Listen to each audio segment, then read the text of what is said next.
still have no female executives.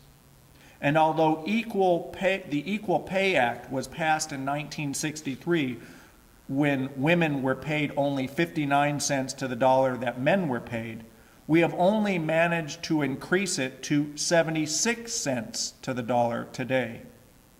Over the course of a career, the average woman is shorted approximately $250,000 due to this wage gap. So what does a woman really want? That is for each woman to decide for herself, but I'd bet an awful lot of them would want that $250,000. Much about women's struggles can be revealed by looking at what our culture thinks, the advertisements in magazines and on TV. And while researching this sermon, I Googled the phrase, "what women want." And let me tell you how dangerous that is today on the internet. The first 3 non-X-rated sites all showed tiny, overly exposed women, and one with the caption saying, "Say goodbye to that cellulite." Another was for a reducing pill, saying, "Look younger and feel radiant." And finally, a model with a tape measure around her waist saying, "Drop 30 pounds in 30 days." The message was all the same. The message was, get small. The only marketing that clearly asked women to increase their stature were advertisements for breast enhancement. And that message, prompting women to get small, doesn't stop with physical appearance. A study was conducted at Harvard undergraduate that looked at how much verbal participation students of each gender enjoyed during a typical class. It was suspected that men would probably talk more, but how much more? Take a guess. 50% more, 75% more, or 100% more? How much do you think that men talked more than women in the typical Harvard college class? Try 250% more. A similar study in law school showed men only talked 144% more, but it all adds up to the same message. Why didn't women talk as much as men? One explanation is that women prove extremely vulnerable to interruption. Studies demonstrate that in mixed-sex conversations, women are interrupted far more frequently than men. Comments by women are often confined to bursts lasting only a few seconds, while male students typically talk until they are finished. Moreover, once interrupted, women are much more likely to stay out of the discussion for the remainder of the class hour. After the message to stay small enters the emotional arena, that idea has corresponded into women's psyches. Dr. Harriet Lerner, in her book, The Dance of Anger, cites many women spending lifetimes learning to reclaim their own emotions.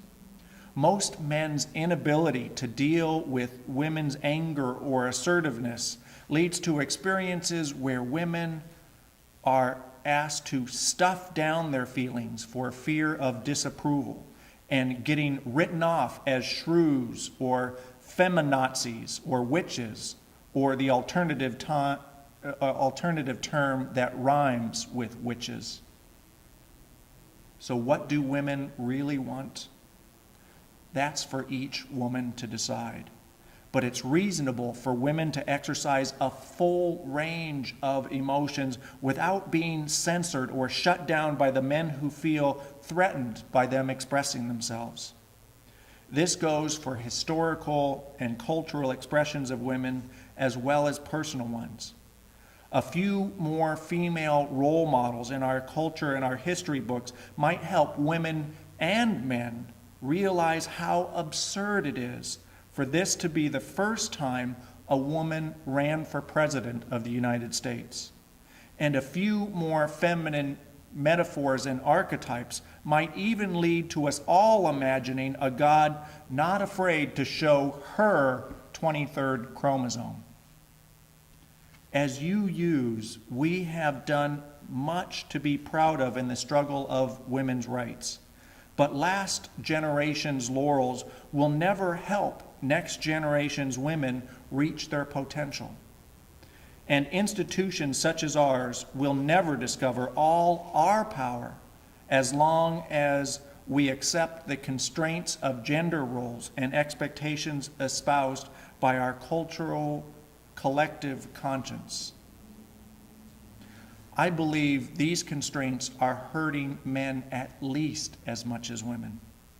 From day one, a man's sense of adequacy is rated on scales of power, of mastery, of dominance, of acquisition, which leads us to incredibly competitive lives where we suppress our needs to know and to relate to each other. We have developing feelings of distrust and competitiveness, and this leads to lives of isolation and depression. Many UU men and men all over our culture through education and experience have begun to understand the consequences of gender inequality and have become sensitive to women's struggles. Most men who are UU and of other religions have begun to step back and not take up so much room in the conversation. But the next step is to step up. We need to do more than be blameless. We need to be allies. In the words of concentration camp survivor Elie Wiesel, what hurts the oppressed most is not the cruelty of the oppressor, but the silence of the bystander. For a long time in our culture, the 4 magic words a woman wanted to hear from a man was, "Will you marry me?" But I believe that a day will come where men of power and standing might come upon a moment of true enlightenment and turn to the woman next to them and ask them the 4 magic words that women in the next generation really want to hear, which is, "What do you think?" We can make next generation this generation.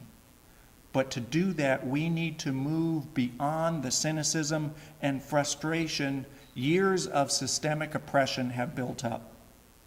What surprised me the most about writing this sermon was not discovering that women deserve better. I already knew that.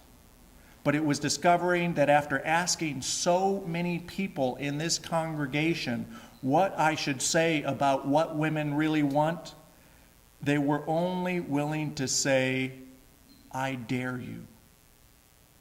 And they were not really interested in taking me seriously as an ally for their needs and desires.